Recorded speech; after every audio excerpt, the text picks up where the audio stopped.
Greetings, fellow travelers, and welcome to the Way of the Showman, where we view the world through the lens of showmanship. I am Captain Frodo, and I will be your host and your guide along the way. And today we here in the studio, which is mainly me and my little dog Teddy, which this season you've probably heard more about than in any of the other seasons. We would like you to help us out. And it's pretty easy. One of the ways, and the best way, is just to follow the podcast. Wherever it is that you download your podcast, just go over, click subscribe, click follow. I mean, in the end of the day, who wouldn't want to follow the way? So if you do that, that would be totally awesome. So with that said, let's just jump into a quick summary of last time. But what we spoke about last time, about alive on the inside, it wasn't so much something that I will, that I would want to summarize. It was more almost like a prose poem where we take on a playful attitude towards describing the carnival and describing the sort of the mythopoetic setting of the showman.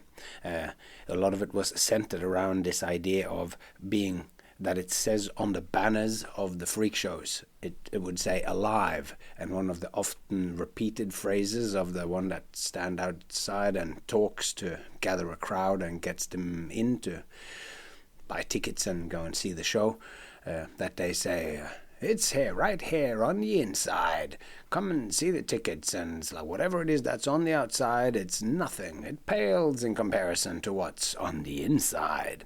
If you take that kind of approach seriously, take those words, like if you only listen to those words and you take it, what does it mean? It's like we got an inner sanctum. There is other, more beautiful thing that happens behind the velvet curtains that separates the outside from the inside. We looked a little bit at Mircea Eliade and Sacred and Profane, of what it means to create a sacred space, or basically then a space where different rules apply, where the way that you encounter and the way that you interpret what it is that's going on in that space is different. When you walk into an art gallery, when you walk into a church, or when you walk into someone's living room, the expectations and the way that you interpret the objects and the way that you interpret the activities that goes on in those spaces are quite different. So I spoke a little bit about that. So anyway, I'm not going to do much more of a synopsis than that. We're just going to get cracking. This will be a little bit of a long episode, and we are beginning the end here. First, I'm going to talk a little bit about metaphors and that, which we have done before, and then I will get cracking on looking at criteria 1 of showmanship, and how that directly then relates up. Some ideas of how it connects up. So let's get jumping, and let's get cracking into the world of ideas. So let's look more directly now on how our craft is play. If our craft is play, then it should match up with these 5 criteria. And if it is that, then how can we then internalize ourselves as players or as playful beings? And we're going to look at some approaches to how we can develop and shape our skills as performers to be more playful. And if we do that, then that could afford us deeper connections, as we've seen that is one of the things that play does. Play is about creating connections and a particular kind of relationship to people, which might then lead to greater performance experiences, both for ourselves as performers and for our co-creators, the co-creators of the shows, which is the audience, a key component of our craft. So we are going to look at that, but to be able to do that, we're going to revisit something that we spoke about in the very beginning when we started here back in episodes 96 and 97, I believe it is, when we're talking about the lens of showmanship quite directly. So for anyone who is not listened to those ones, those are good to have listened to before we talk about this. But let's delve back into metaphor, because That is the domain that this entire season has been. We have been developing the metaphor that showmanship is play and how the two connects together. So, starting again, as we talked about Aristotle back when in 96, 97 there, and he says, ordinary words convey only what we know already. It is from metaphor that we can best get hold of something fresh. So, there it is, Aristotle, keeping it fresh after all this time. With metaphor. How does Aristotle stay fresh? Metaphor, apparently. So we began this exploration many episodes ago with a quick overview of how I understand the nature of showmanship process to be what it is. And we've talked about that in the whole of season 2. So I spent a good bit of time actually then going over how geometry could serve as a way to picture what happens when an audience and a performer meets and connects, how a new area emerges when a line transforms into a triangle, which happens when we introduce a third point and connect the 3 dots. I liken this to the showman and the audience being 2 points forming a line, and the third point is then the show. The show is what emerges in the shared act of attention between the showman showing and the audience watching. A third point, not on the line between the 2 points, as it is not either but both, is the emergent third point of union between the two. Not wholly one, not wholly the other, but both. This deeply participatory process of shared attention between showman and audience produces a new, strictly human experiential dimension, which we call the show. So that was a pretty boiled down, quintessential idea of what showmanship is, if you try to picture it as a triangle, which we have done several times on this podcast and going over it again and again. Sometimes I know from when I'm watching other people's lectures that all of a sudden this thing that seems to be of great value to them and that they keep repeating, all of a sudden it takes root in me and I go, oh, now I see. I hope that happened just then. So anyway, in other words, when we began this process, we juxtaposed 2 things, performance and geometry. And the likening of the process of showmanship to the geometry of triangles is a kind of metaphor, or it is a metaphor. And something is a metaphor when it brings 2 unrelated elements together in a kind of comparison with the aim of providing understanding. When one object or action is held up to or viewed through the lens of something else, which is not literally, which it is not literally applicable to. So the whole point of a metaphor is to bring together the whole of one thing with the whole of another, so that each becomes different in the light of each other. So the meaning found at the root of the word metaphor is to carry over, to transfer, or to change. Much like how the process of showmanship is completely reciprocal. The meaning goes back and forth between the audience and the performer. The audience is making real or making sense of whatever it is the performer is doing. And in this way that we could then say that the carrying over in the metaphor, it goes both ways. It's not just that showmanship is triangle geometry, but it's also that triangle geometry is showmanship. Whatever that might mean is a topic for another time. So this process of being placed together offers a creative and dynamic tension which expands our understanding of both, if we take it serious and we look into it. Hold both things loosely and then see how they fit together.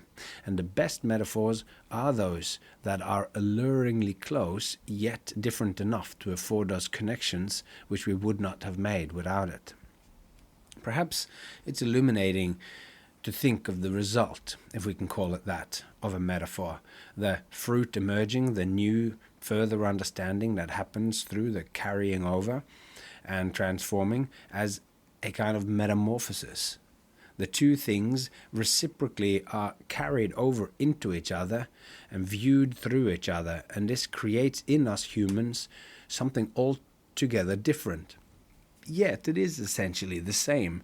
But this could, I think, beneficially be looked at like how a butterfly larvae liquefies inside its pupa and then emerges as something altogether sublimely other. Like it goes in as a larvae and then it sort of actually turns into liquid, and as it comes back out again, it is so different that to all extents and intents and purposes you could say, oh, it's almost like it is a different species, something which has been argued. Yet experiments reveals that despite the almost complete liquefaction, which is like as it just turns into mush in there, like into liquid, of the caterpillar, some of the memories and experiences remains in the butterfly. So in the pupa of metaphor, the two unlike things liquefy and then emerges through metamorphosis as an extended butterfly of understanding from the reciprocal dialogue of the meaning of the two. So the two things goes into the pupa, the two things in the metaphor, triangles and showmanship, or in as it really what the real topic is here that I'm skirting about is then showmanship and play. When they go into the pupa, they sort of liquefy, and then as they come out in the other side, it's something different, but it carries within it real memories and real memories, something from the old. And the thing I'm doing here with a metamorphosis is to kind of say that in the pupa there's kind of two things going in. I don't know. I haven't thought this through too much, but hey, don't wanna lose my edge by. So let's talk about this, the actual gap then. This gap that is implied when something is carried over, which is what the metaphor originally meant. In his book, The Master and His Emissary, Ian McGilchrist points out that metaphor, which means carryover, carries in it an implied gap, which it carries you over. And this gap, he says, is something which is created by the fact that we express ourselves through language. A gap emerges because language is only a representation.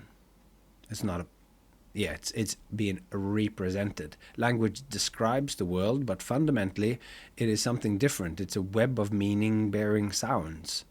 Like how human is a word, but it refers to the kind of being that you and I are.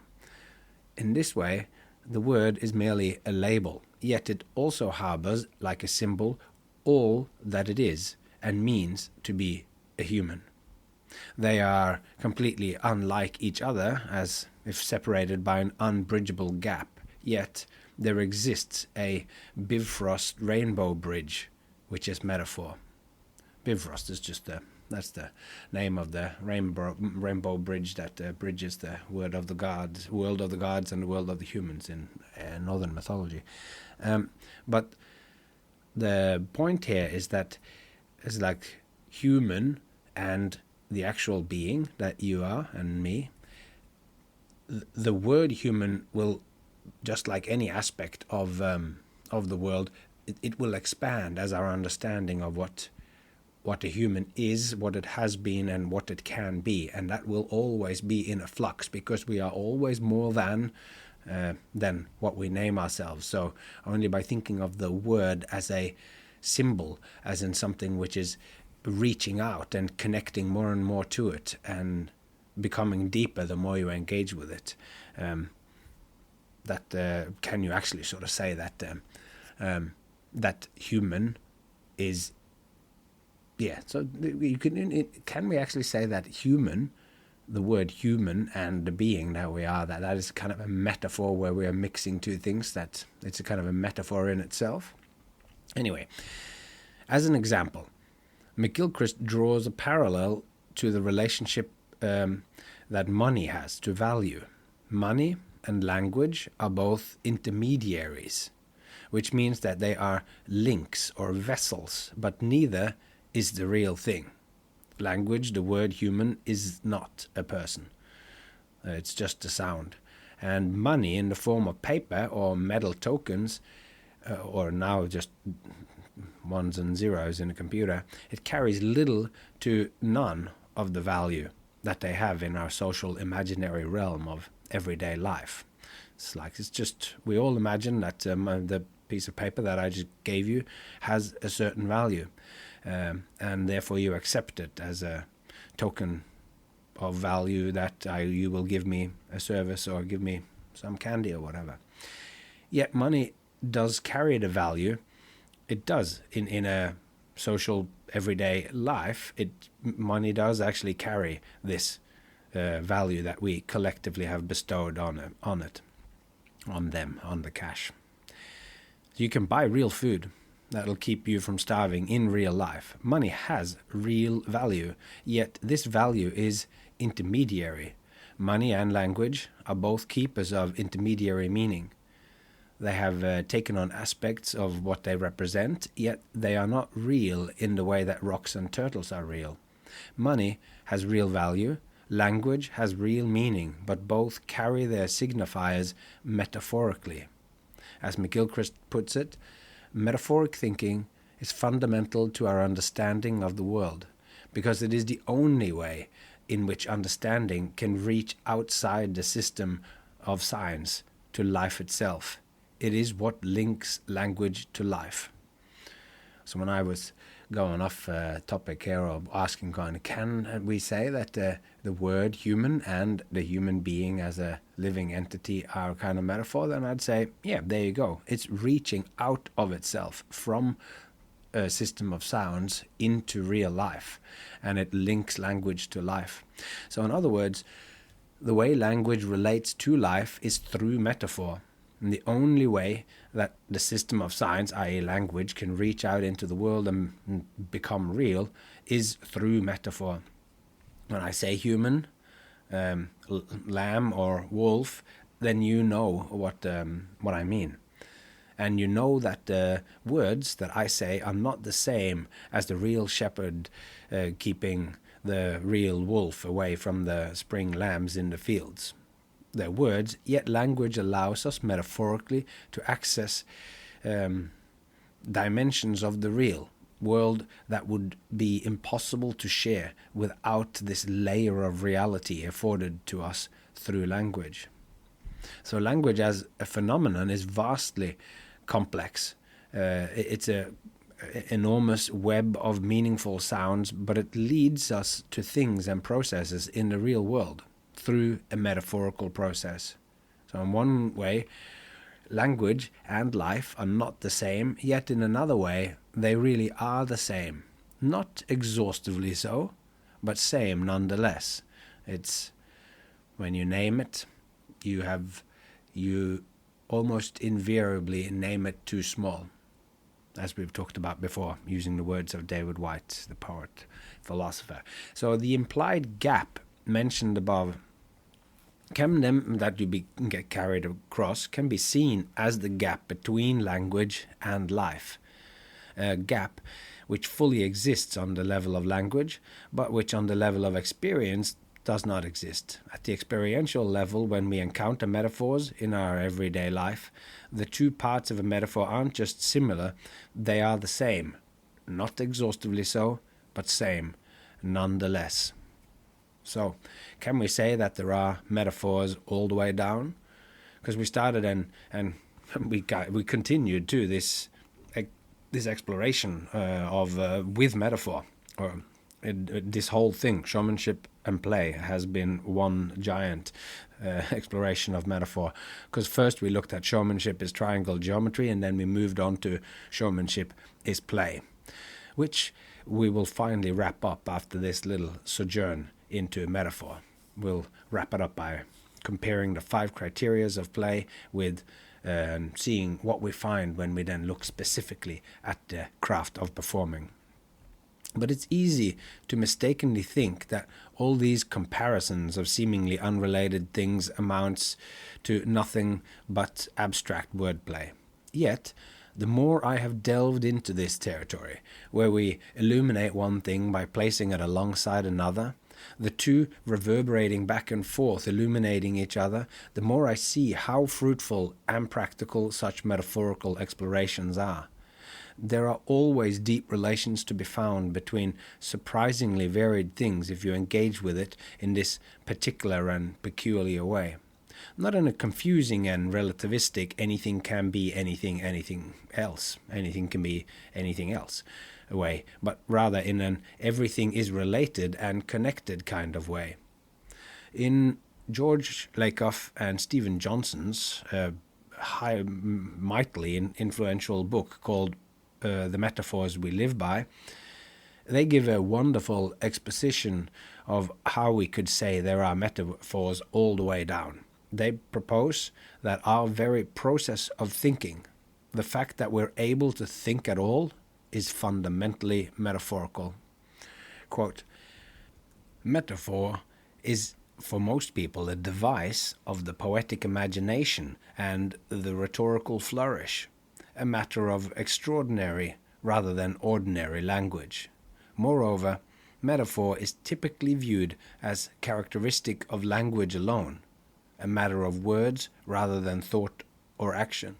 For this reason, most people think they can get along perfectly well without metaphor, but we have found, on the contrary, that metaphor is pervasive in everyday life, not just in language, but in thought and action.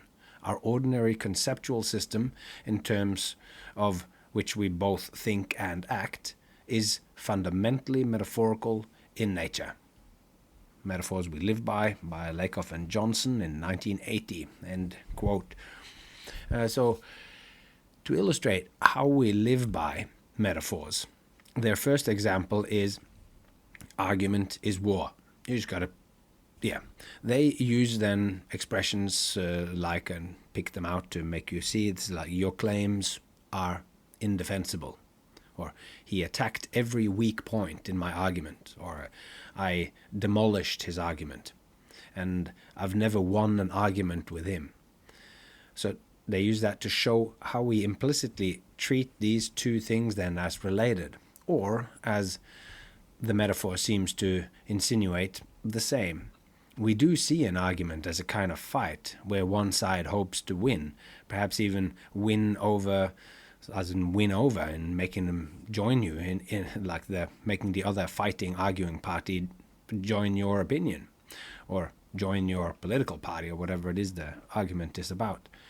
Since we do use strategies and plans to win, and we actually can win or lose arguments, and this metaphor is not just some abstract semantic flourish. War could be said to be a genuine feature of arguments, though argument is richer than its metaphorical connection to war. Argument doesn't have to be war.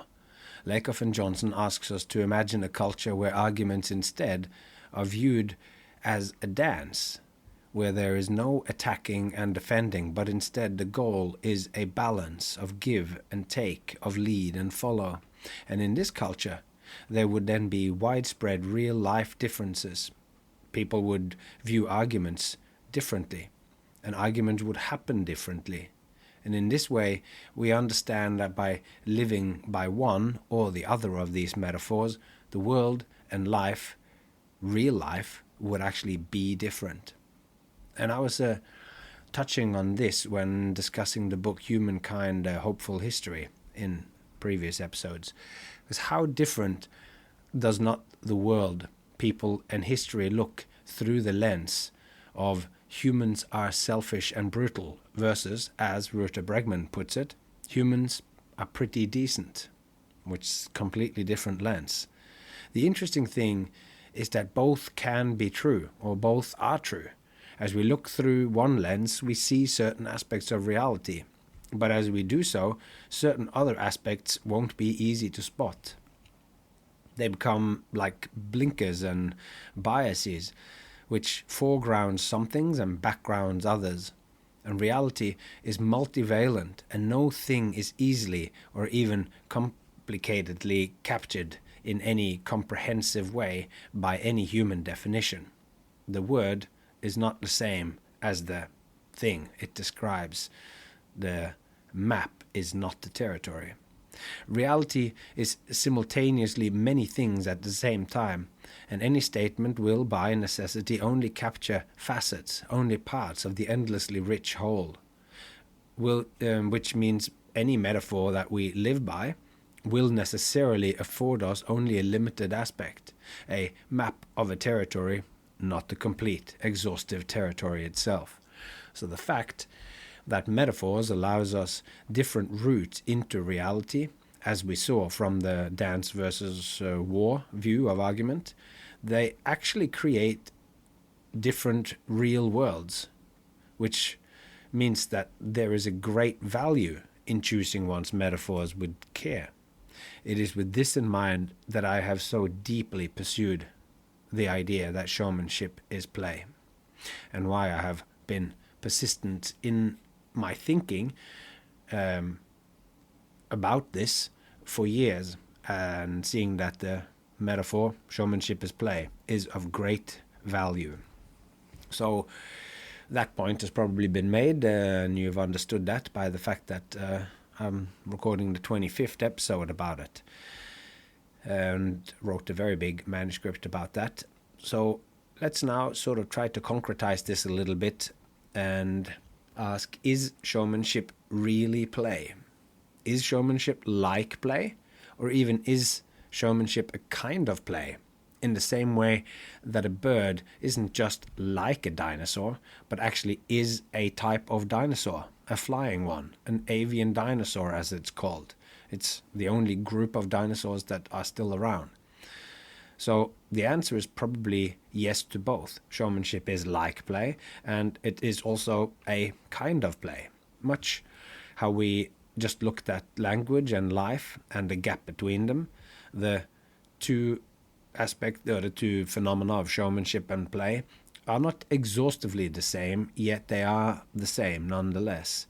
Though to be able to judge and better grasp the intricate relationship of this, I think it would be valuable to place the two processes alongside each other to see what comes up. And although I did share one definition of play back in the ancient times when this first started, Stuart Brown's definition, I believe it was, and I firmly believe, along with practically all ludologists, people who study play, that the nature of play is better captured through a list of features than a definition, which, as we have looked at length, has a tendency to name things too small.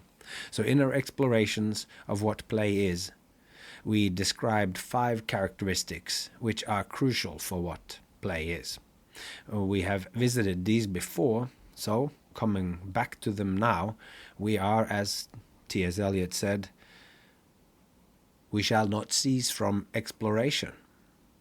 And the end of all our exploring will be to arrive where we started and know the place for the first time.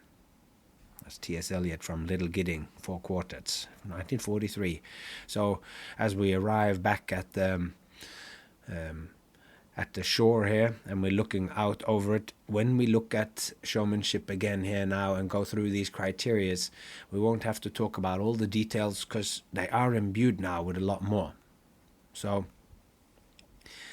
we return to the 5 criteria with the ideas that Belayev and Ludmila's foxes of juvenilization, of neoteny, of play deficits, and the truth about seriousness and importance, and relaxed field, and triangle geometry, and the nature of metaphors. So seeing these 5 criteria again, I hope that we see them anew and know them expanded and enriched as for the first time. So let's just quickly recapitulate those 5 things. Criteria 1. Play is fun. It's intensely pleasurable and enjoyable. So when we play, we don't want it to stop. Criteria 2. Play is apparently purposeless. We play for the sake of playing, not to achieve some further goal. 3. Third criteria. Play is self-motivated, which means it has to be entered into voluntarily.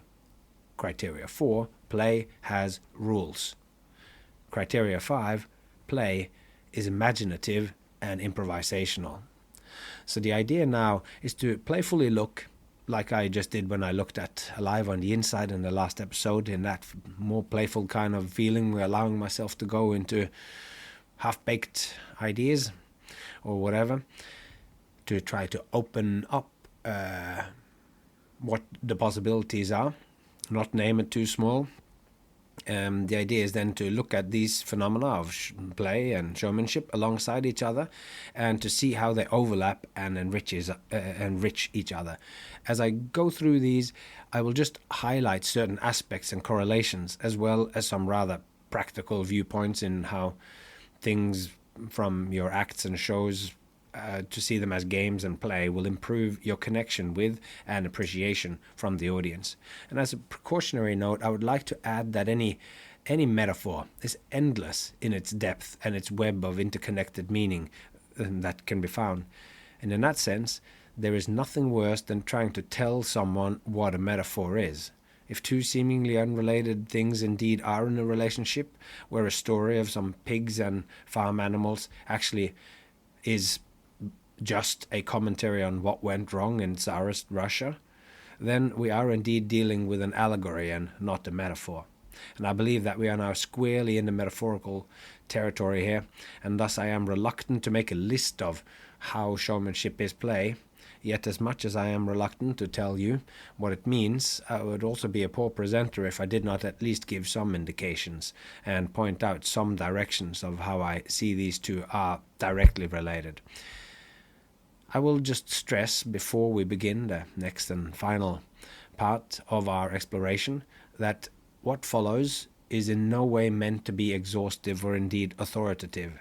The form of the following is deliberately attempted to be a little fleeting and rambling, as it might be in a conversation, which I am in a sense having a conversation with my own text here, and I am having a abstract conversation with you. But when you talk in a real conversation, if you and me actually spoke in person, which would be wonderful if that happened one day, then it has a tendency to go and jump a little bit more. And I have attempted to give this following stuff, which will be over the next few episodes, to give it just enough imperfections for you to insert yourself into it by disagreeing or concurring, or as sparks setting off fires in the dark forests of your mind. Whether I have succeeded, you be the judge. So let's explore the overlap and direct correlations between criteria 1 about fun and enjoyment, and how we don't want it to end. So a showman is an entertainer. He is an artist working within the field of entertainment, which means his art is characterized by being easy to pay attention to. If you can effortlessly pay attention to a performance, then it is an entertaining experience. If you are effortlessly paying attention, you are captured by the action, sucked into the moment, and the experience is enjoyable. As long as we accept that a showman is an entertainer, then fun and enjoyment are cornerstones of showmanship. What we, as showfolk, choose to do, how we do it, and how we conduct ourselves as characters throughout, can take whatever shapes and forms that one wants, as long as the event is experienced as fun and enjoyable. If you don't adhere to those things, people go, "Oh, it was an art event. It happened in a shopping center, but it was an art thing, so people didn't understand it," or whatever. They weren't effortlessly able to pay attention. So if you have something to express which is so complex that the presentation of it is hard to understand, thus hard to pay attention to, then perhaps an entertaining show is not the best particular avenue for this idea. The content and concepts that you want to express might find better expression and thus better reception when presented in a different arena than, say, the circus ring. Perhaps a lecture or a performance art presentation is more apt. In part, that is why I am talking to you here, because I can't say this stuff in my shows. So in these other arenas of lecture halls and art galleries, there are other expectations to the content presented. This does not mean that entertainment does not have a role to play in these different venues.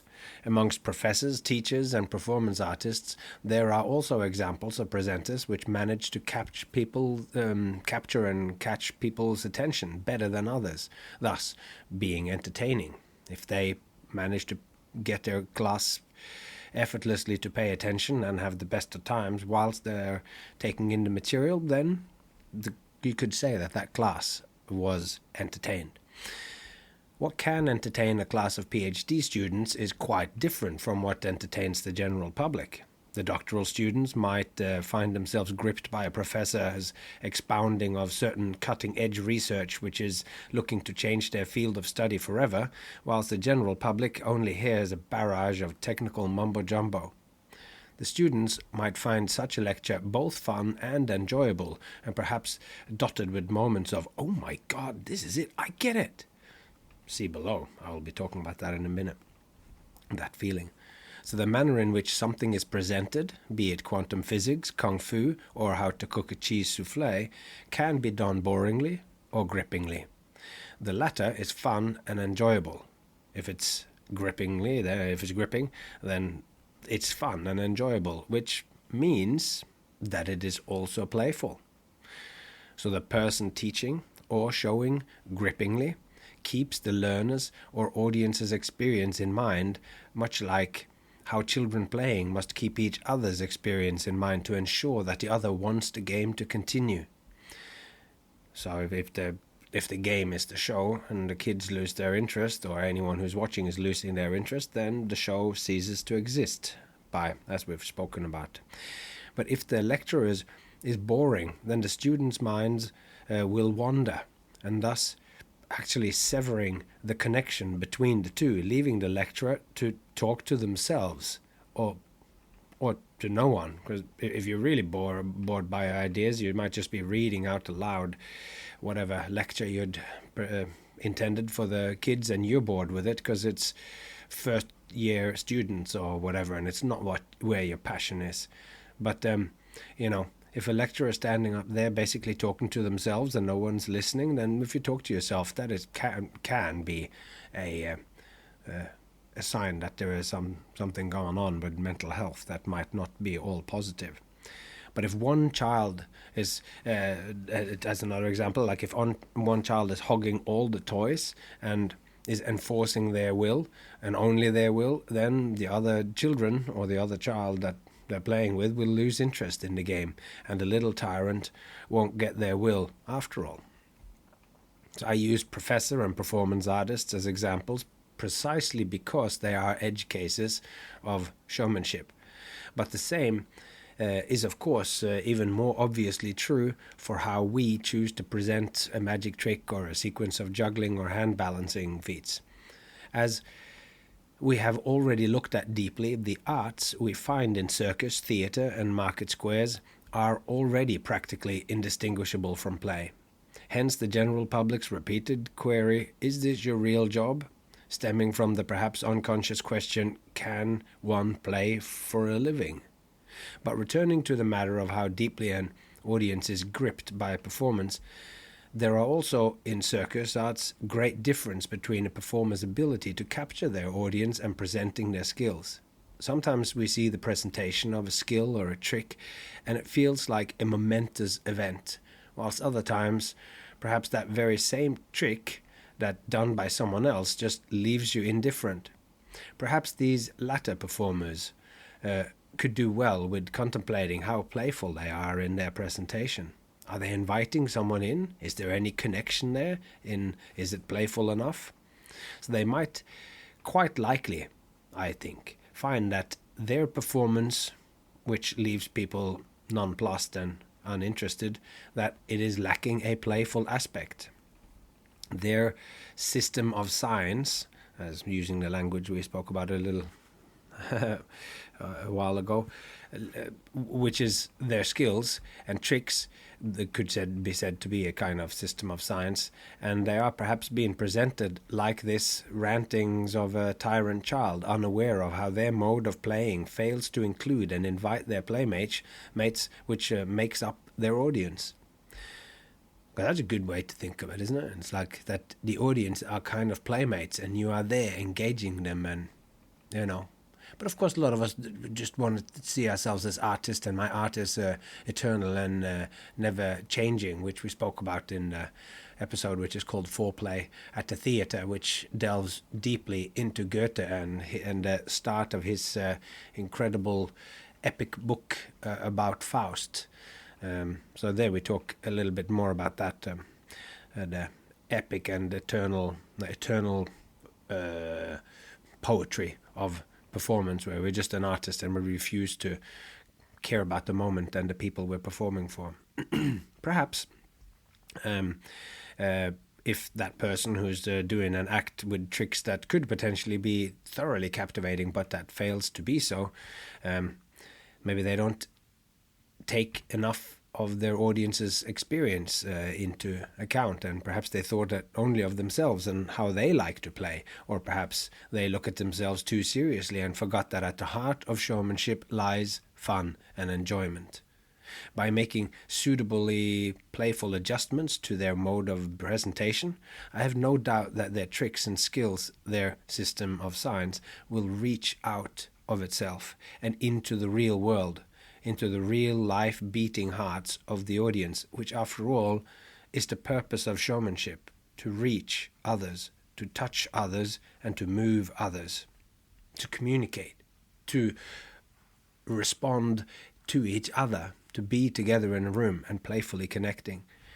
Performance as therapy for performers is also a valid and meaningful pursuit, but it has very different aims than what we here call a show. In those cases, in performance therapy, as with certain kinds of performance art, with certain modes of so-called new circus or theatre clowning or any other kind of presentation, the experience for the audience might be that the aim of the show was to please the performer rather than them. Maybe this is unspoken, maybe it's unconscious, maybe they haven't thought it through, but that might sometimes be the case. Self-indulgent theatre therapy, which, given the right venue and the right expectations, it might be absolutely appropriate. If the invitation says to come and watch me play and not come and play with me, it is appropriate and perhaps then rather peculiarly even fun and enjoyable to watch someone play. When a movie suddenly ends and you go, wow, these hours just really flew by. When you dive into a book and you get sucked into it so that you don't want to put it down. When you're watching a stand-up comedian and she suddenly bows and takes her leave and you realize that you haven't taken a sip of your beer yet, you have been entertained. You've been captured in play. You have been playing. In a street show, we know immediately if our audience's attention has been lost or if it's become difficult for them to pay attention, because they will walk away.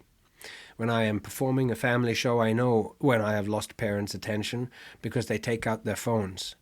Whilst if I'm talking too much to the adults, the kids will begin to roam around and chat and play amongst themselves.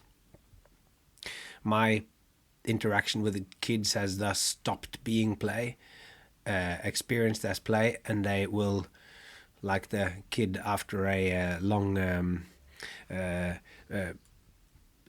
adult-steered play session, playing shop or whatever, and the kids will go, "Can we play now?" The thing is that we only walk away or think about other unrelated things and get our phones out when our attention and interest is broken.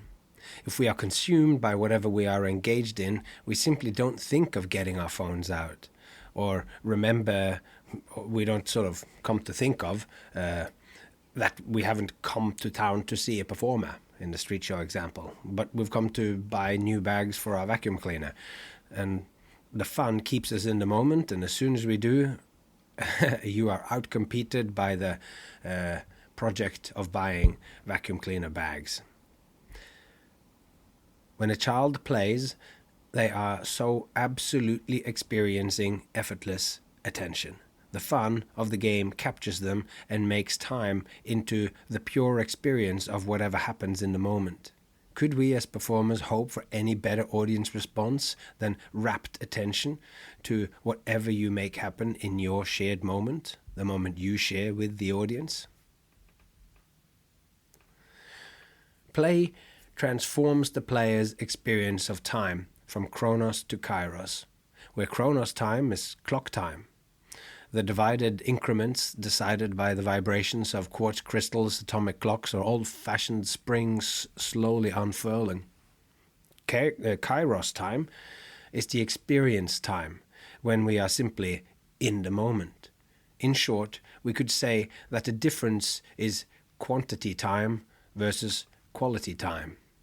Franciscan friar and author Richard Rohr described the Kairos time as those moments in life when you stop and say, "Oh my God, this is it. I get it." Or, "This is as perfect as it can be." Or, "It doesn't get any better than this." And to this I would only add that when you're really caught up in play, when you are deeply inside the kairotic experience, you can't even say or think any of those things, since to be captured fully by Kairos is to be fully within the experience and not standing outside oneself so as to be able to pass judgment on the situation.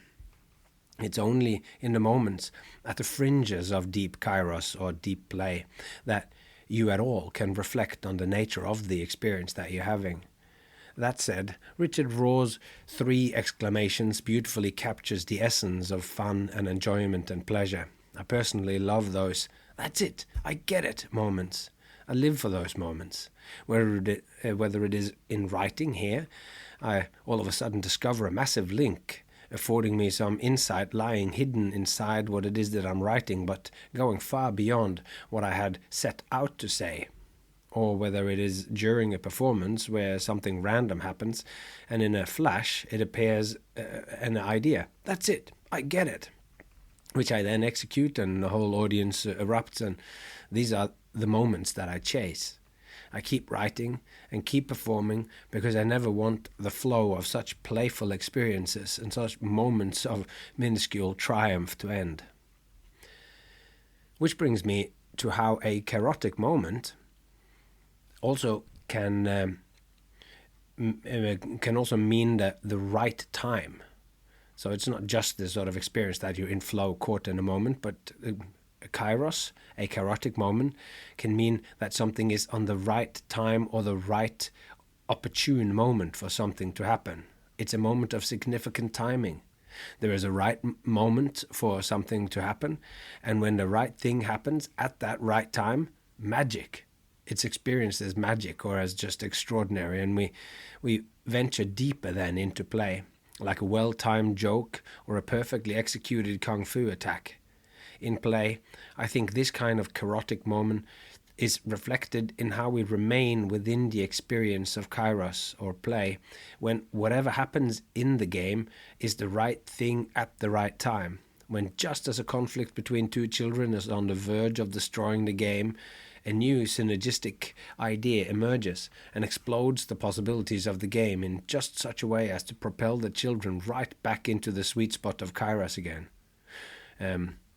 By, let's say, they're having an argument as to which toy can be used, and all of a sudden one kid goes, "Well, we're having that, but if we have this one too, then these possibilities happen," and all of a sudden it can just turn the game around, watershed moment, and all of a sudden the dog and the large car is involved, and the beanbag is now a whole new territory for them to be on. I don't know, something like that. Or another example is, just as your audience thinks you have exhausted what juggling, magic, or hand balancing can be, then you change the game with a kairotic addition that captures them further when they thought that they were slipping away. A great show changes the audience's experience from clock time to experiential time, from Kronos to Kairos. And as part of this, they lose themselves to the enjoyment of being in the moment, being inside a bubble of pure experience. And this happens when the experience is fun and enjoyable. Every definition of entertainment that I've come across has enjoyment and fun in its description. What We Show Folk produces certainly fulfills that first part of the criteria, fun and enjoyment. And the second part, that you don't want it to stop, which is part of that play criteria that naturally follows from this. In a performance, as in play, it's the same. Fun is a quality which has immediate value in the moment of experience, and when something is fun and enjoyable, we don't want it to stop. We don't want it to end because we don't want fun to end. Good times, they're here to stay. We certainly hope for that. Being pulled out of a thoroughly enjoyable experience, it just isn't nice. When you tell a child that it's time to stop playing because it's time to go to school, you are rarely met with joy. At the end of a great performance experience, we are often left with a feeling that we didn't want it to stop. The same is true for a good movie and for readers getting to the end of a great book. We might find ourselves with the ambivalent feeling of being excited to know how it ends, yet also sad because reaching the end will expel us from the world that we've created in our minds in concert with the reading in a reciprocal relationship with the author.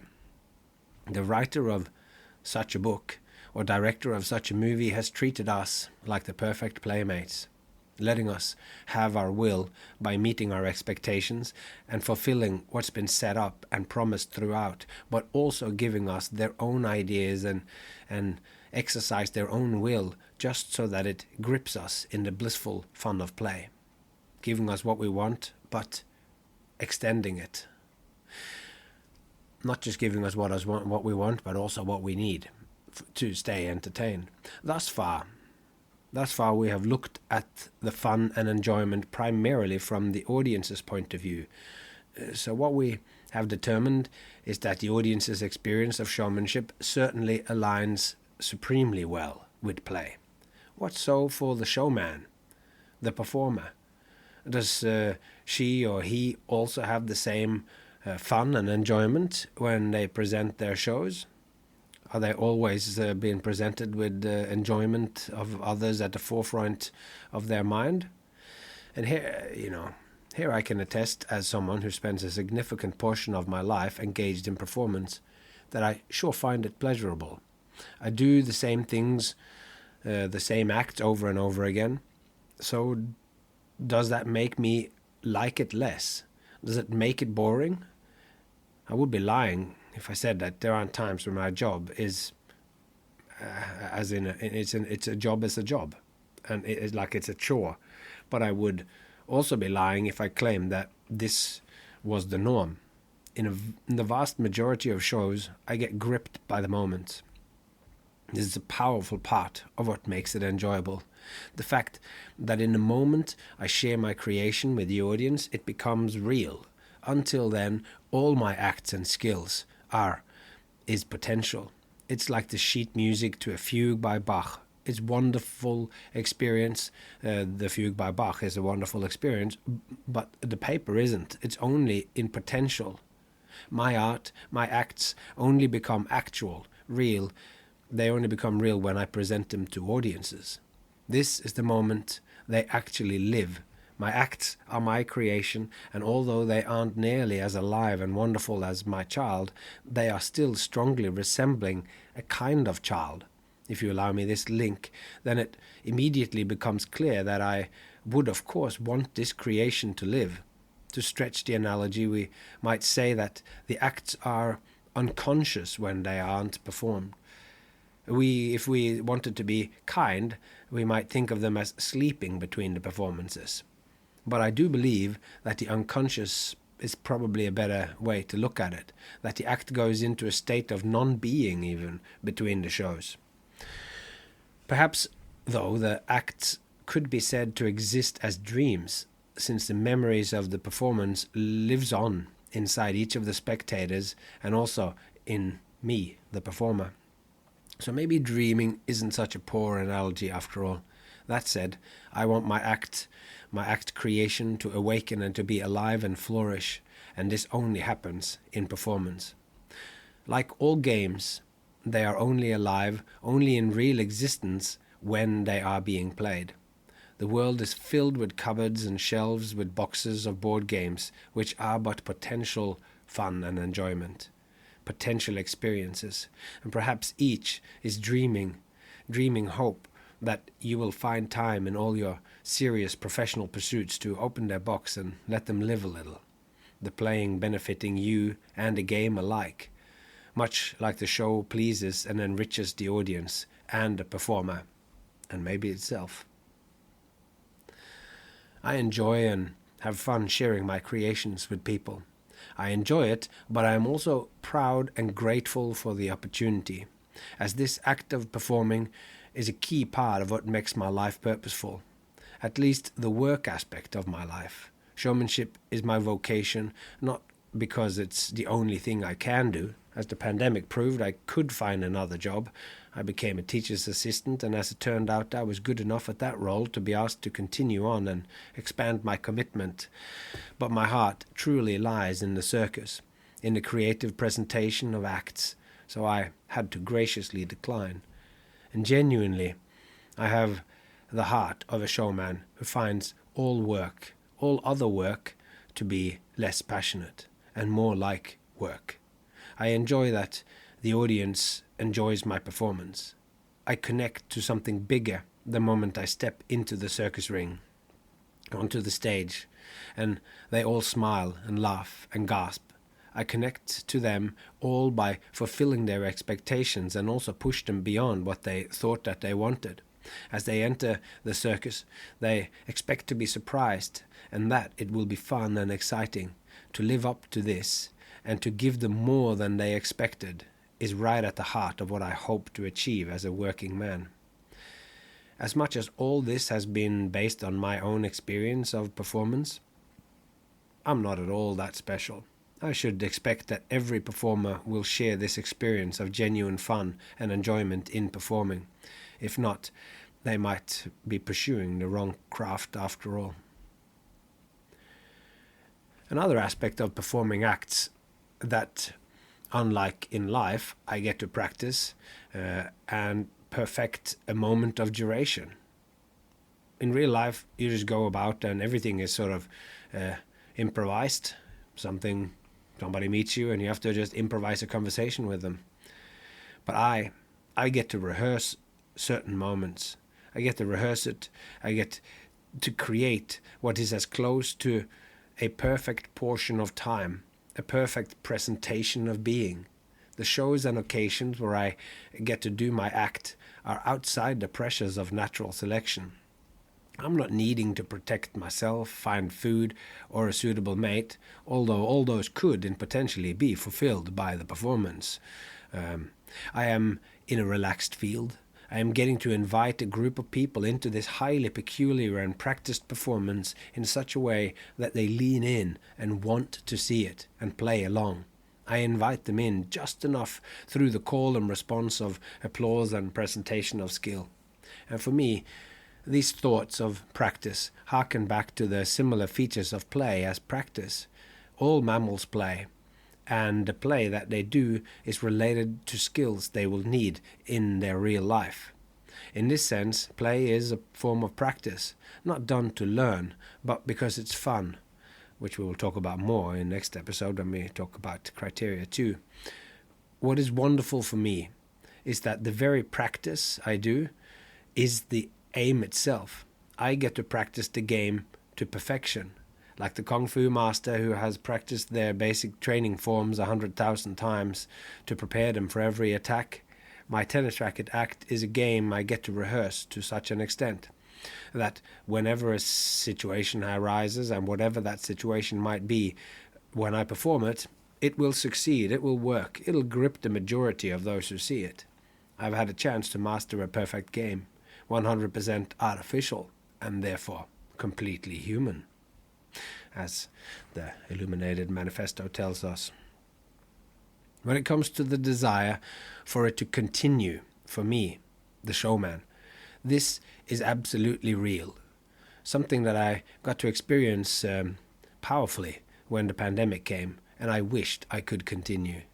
If I don't have any work, I wish that I had, for financial and personal reasons alike. As for in the moment of doing my act, halfway through the performance I am caught up in the execution, and I don't really wish for it neither to stop or for it not to stop. The start, middle and the end of my act is as much a part of it as birth, life and death is to life. caught up in it kairotically, we don't even consider the end. And when the end comes, it's not like I didn't want it, or I don't want it to end, as the finale of me finally getting through the rackets is the culmination of my desire. It is the reason why I am in the ring. It's my promise and conceit of me being there. So I want the act to stop, but also in a certain sense, I wish that one of my acts would end, but only seamlessly rather than ending, transition into my next act, keeping the audience enthralled, which I sometimes do. So to conclude this, I too love the kairotic moment of my own performance and certainly want it to continue. So for the first criteria of play, that it's fun, that it's enjoyable, and that we want it to continue, I believe we find full accordance between play and showmanship for audience and showman alike. Although it might appear that we have reached some conclusion in how criteria 1 touches on showmanship, but this is an illusion. I've barely scratched the surface, merely given a few pointers like a quack-reversal sign at an intersection of the trail in the metaphorical territory, or the many trails. The trails and the places for you to discover are still like so many white pages at the back of the atlas. All right, this has been a long episode, lots of ideas to take in, I think, and lots of correlations, that new relations that has been found between things. I hope it's sparking some ideas in you, and if it sparks some ideas and it feels good, then why not go to Apple Podcasts, which is the main place where people find episodes, and leave me a good review. It would really help. That really is one of the best ways that people can find it. Put places the algorithm puts me up there or whatever. While you're at it, if you are afflicted with having Instagram on your phone or something like that, then why not go in there and follow The Way of the Showman. Then that way I'm making these little videos and little things, and I can share things, and you might see when there are developments afoot along the way of the showman.